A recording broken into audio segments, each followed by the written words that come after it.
he was able to really get in with the racing fraternity.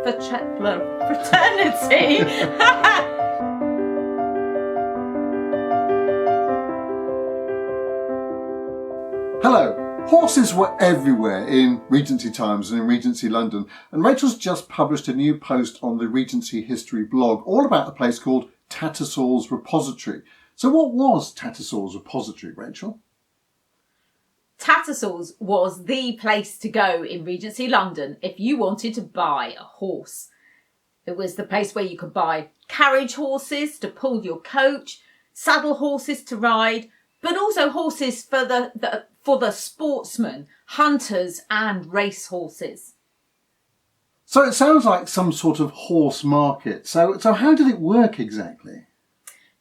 It worked by a means of auctions. So there were auctions that were running every Monday throughout the whole year, and also on Thursdays as well in the height of the season. So the horses would usually be brought in the Friday before for sale on the Monday. And because it was common knowledge that the horses would be there on a particular day, the gentleman could go view the horses beforehand and then go and bid at an auction actually in Tattersall's itself. And I think from what you told me before that this is a bit of a novelty, this whole idea of having an auction every week. Yeah, when Tattersall's was set up in 1766 by a guy called Richard Tattersall, unsurprisingly, he named it after himself, and he was the stud groom for the Duke of Kingston. As the stud groom for such an important person, he was able to really get in with the racing fraternity. He was really able to get in with the racing fraternity and had a lot of connections. So this obviously helped him. But it was seen as a problem for people who had large studs where they were breeding typically race horses, that they wanted to sell their horses that they'd been breeding, wanted to buy in new stock. And there was no common place where they could do this. Well, Tattersall offered his services as an auctioneer. There'd been occasional auctions before this, but there was no regular auctions going on of horses in London or indeed anywhere in the UK as far as I'm aware. So it was a new thing, and it was just a bringing together of people who wanted to buy and people who wanted to sell. All right, so it's like suddenly there's a supermarket for horses almost, with run by which was, you're saying, wasn't there before. But previously people would just organise sort of an ad hoc, let's have a sale of horses, but it would be very much, if you knew about it, great, but if you didn't, you missed it. Whereas, from what you're saying, Tattersall was saying, every Monday, turn up and you can buy a horse. Yeah, that's right. I mean, they had stabling at Tattersall's for about 120 horses, which is, it was a big place. It was situated originally in the area around Hyde Park Corner. So Tattersall took a 99-year lease on some land opposite Wellington Arch, where the Wellington Arch is today. So that area in right, what's now in the middle of London, but then was really on the edges of polite London. Yes, because I think there's a house very nearby which the Duke of Wellington bought or was given in 1817, Apsley House. And that's referred to as number 1 London because it was considered the entrance to London. Yeah, that's right. So, I mean, it was on the edge of where the wealthy, the people who would typically be buying the horses, particularly the race horses. You had to have a lot of money to buy race horses. I mean, Tattersall himself invested in one horse called Highflyer, who had been unbeaten, and he spent an incredible £2,500 on this horse, which is a racehorse, and he got the money back through stud fees and the winners that he produced from this horse. So what's £2,500 in, what would that be like in their money?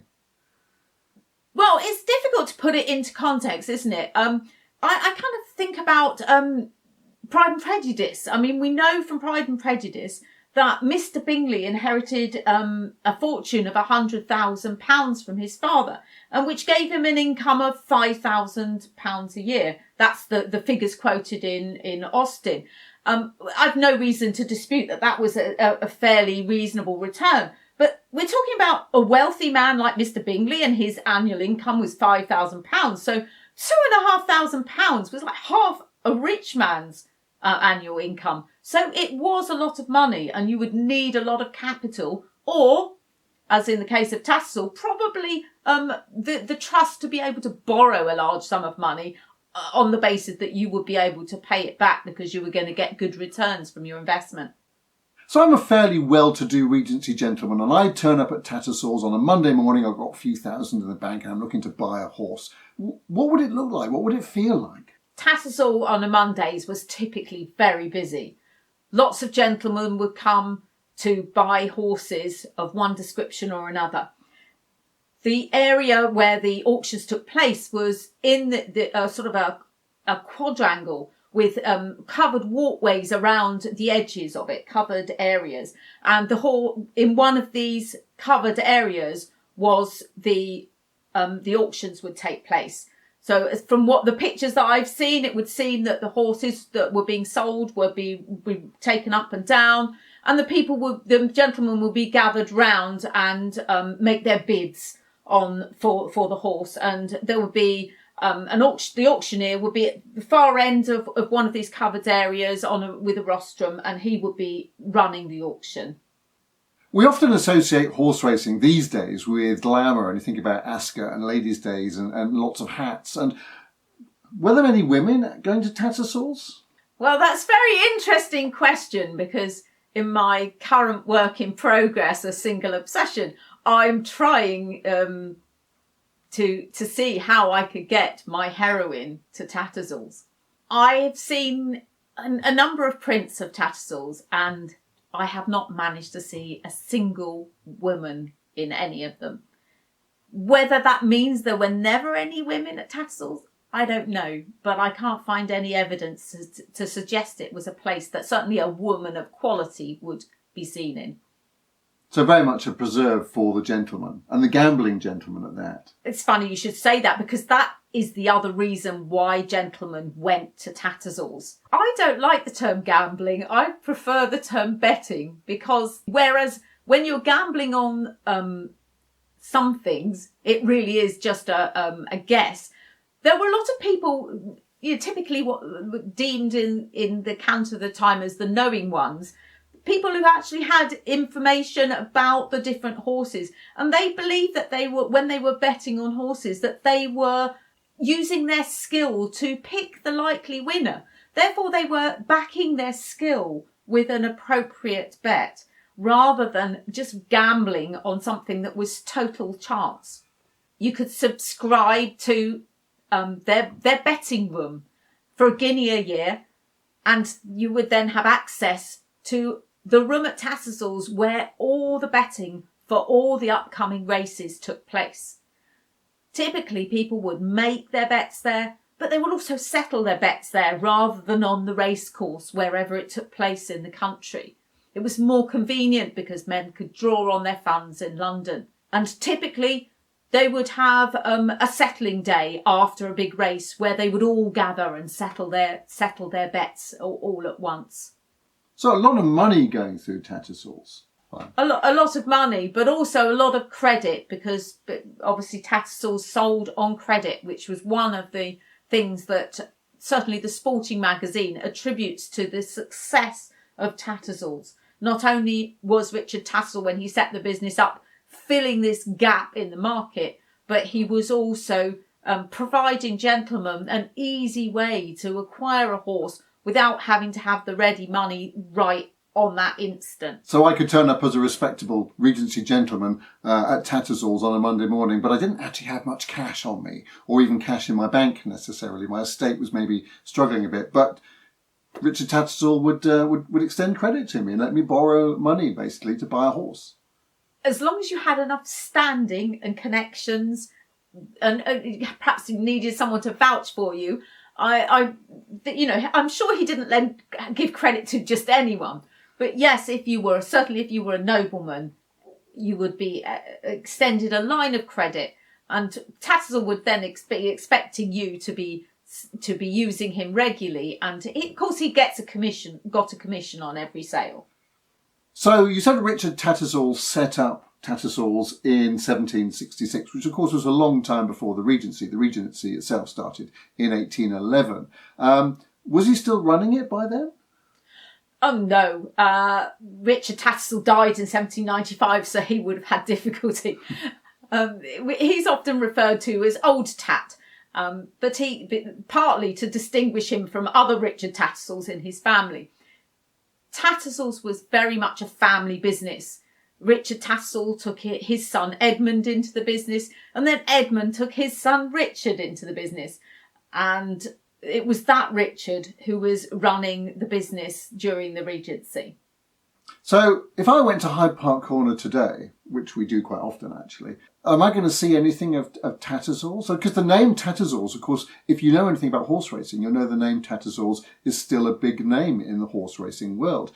So if I go to Hyde Park Corner, will I see anything of Tattersalls from the Regency period? No.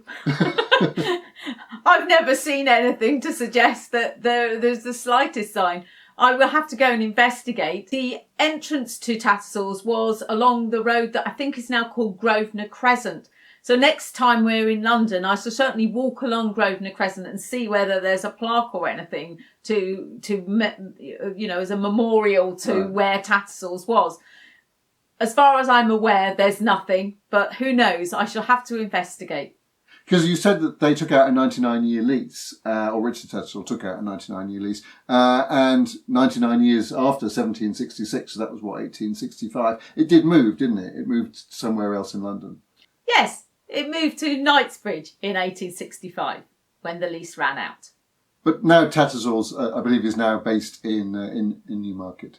Yeah, there is some debate about whether or not Tattersall's was founded in 1766. The Microcosm of London, which was a contemporary magazine published by Ackerman, actually quoted the date that it was founded as 1773 rather than 1766. The Tattersall's website, the history section, actually states it as 1766. So I was inclined to believe this. And actually, I've come to the conclusion that is the correct date because it ties in with the 99-year lease on the Hyde Park Corner site. And it was in 1865 that Tattersall's then moved to Knightsbridge. Of course, it wasn't just horses that you could buy from Tattersall's. Tattersall's, though lesser known, but they also sold hounds and other dogs. They had kennel provision there, as well as the stables for 120 horses. So big place. And they also had plenty of racks for carriages, which you could buy by private contract with Tattersall's. So it was very much a marketplace, not just for horses, as you said, but also for many other things around that. So yeah, the dogs and the carriages, and I guess I'm guessing probably also the sort of equipment that went with that as well. Yeah, I'm sure there's right. a market for that as well. Definitely, it mentions coach harness in the descriptions in the Microcosm of London, but I dare say there were other bits and pieces for sale as well. That's great. So there's more information in the blog post, I think, and there are also some pictures in the blog post of Tattersall's. No photographs, obviously. It is an intriguing fact that none of the pictures have any women in it, and it does get me thinking: is how could a woman go to Tattersall's in the Regency? So if you're researching anything about Regency London and anything to do with horses and particularly horse racing and all of that sort of world, Tattersall's really features quite significantly. So it really is worth taking a look at Rachel's blog post, which is on the Regency History blog, regencyhistory.net. Don't forget to subscribe to the YouTube channel to catch more videos like this about our research into Regency history.